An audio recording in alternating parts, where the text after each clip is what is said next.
వరకు అందరిని సెట్ చేశారు. అయితే మొదటి స్థానంలో ఎవరు ఉండాలా అని ఆలోచిస్తే మొదటి స్థానంలో ప్రపంచాన్ని ఇన్ఫ్లుయెన్స్ చేసినటువంటి ఒకే ఒక వ్యక్తి యేసు ప్రభు పేరు మొట్టమొదటిగా ప్రకటించారు.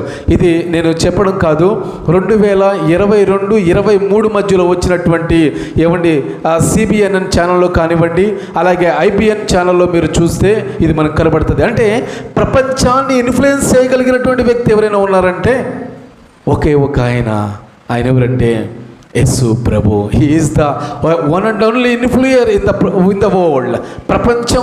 ప్రపంచాన్ని కదిలించినటువంటి వ్యక్తి ఆయన. మీరు ప్రపంచ దేశంలో ఎక్కడికైనా పోండి, ఏ దేశంలోకైనా పోండి, క్రైస్తవులు ఉంటారు, సేవకుడు ఉంటాడు, మందిరం ఉంటుంది. క్రైస్తవులకు వ్యతిరేకమైన పాకిస్తాన్లోకి పోయినా అక్కడ కూడా ఆరాధన జరుగుతాయి. ఈరోజు క్రైస్తవులకు బద్ధ శత్రువైన చైనాలోకి పోయినా, రష్యాలోకి పోయినా, ఉక్రెయిన్లోకి పోయినా, ఎక్కడికి పోయినా ప్రపంచ దేశాలు